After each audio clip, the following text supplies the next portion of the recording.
Russia and Bolivia strengthened their ties this week, with Moscow concluding a deal with La Paz to purchase 5 Russian civil defense helicopters. Queremos mostrar también a los Estados Unidos que América Latina no es un patio trasero para ellos, y nosotros también aquí tenemos los intereses en cualquier esfera, incluida la militar. Si alguien necesita comprar nuestras tecnologías militares, participar con nosotros en maniobras conjuntas, compartir nuestra tecnología en cualquier esfera, eso no está prohibido por los Estados Unidos.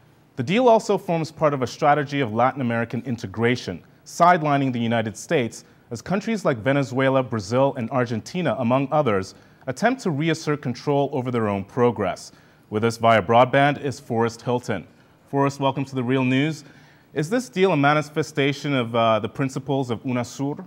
What's clear is that Russia now wants to exert a presence. It sees an opening, and it's going forth rather rapidly in doing so. Of course, the background to this is some $4.5 billion, I believe, since 2005 that Chavez has spent on Russian arms. Russia has now agreed to give Venezuela the capacity to develop nuclear energy for civilian rather than military purposes.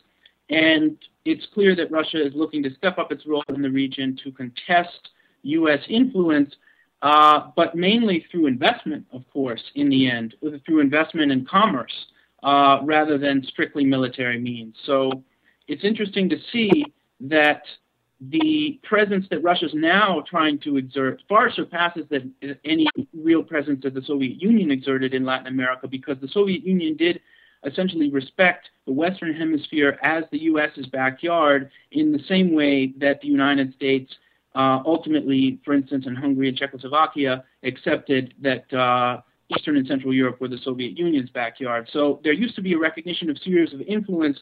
All that is over. We've been hearing talks about a multipolar world, a world that does not necessarily focus or emphasize U.S. hemispheric dominance. Is this what we're seeing right now? Is this, are these the moves that are happening right now between Russia, Bolivia, Venezuela, Argentina?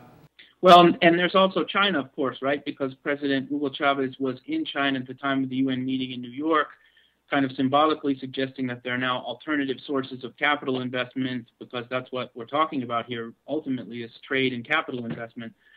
In that sense, Russia is working very quickly to exert its influence in the region in the wake of the systemic meltdown on Wall Street and also the quagmires in both Iraq and Afghanistan.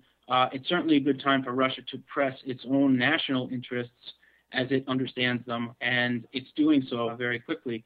And furthermore, you could say that it's high time that Russia make its bid for a piece of Latin America, because the time to get a piece of it is clearly now. The meeting in Manaus, Brazil, in the heart of the Amazon between Lula, President Chavez, President Correa, and President Morales to talk about mega projects and infrastructural development that would facilitate trade flows, resource flows, and of course transportation, and integrate Latin American economies so that they're not so oriented towards the United States or Europe or even Russia. So I think that's also part of the background to the play that Russia has made. I think another part of the background is the war in Georgia. Russia came out ahead very clearly and demonstrated to the world that, you know, there is no way that the United States can simply just dictate outcomes given local forces at play, and Russia clearly had a much better sense of those local forces than the United States did. So we're seeing that in Latin America, but as the ambassador of Russia to Bolivia stressed, Russia is now taking advantage of what they see as an opportunity generated by the leftward shift in Latin America. And it's rather odd because Russia is undergoing no such leftward shift, nor is China. Those are obviously highly sort of authoritarian governments whose capitalism functions in accordance with the type of state that they have. And Bolivia is open to investment from these states. Iran would be another. Venezuela is open to investment. But more importantly, I think, is the strengthening of regional institutions like the Bank of the South, which these 4 countries who met in Manaus are hoping will help them weather the severe economic crisis that's going to affect all of them, as President Chavez announced yesterday. Nobody will be untouched by this in Latin America.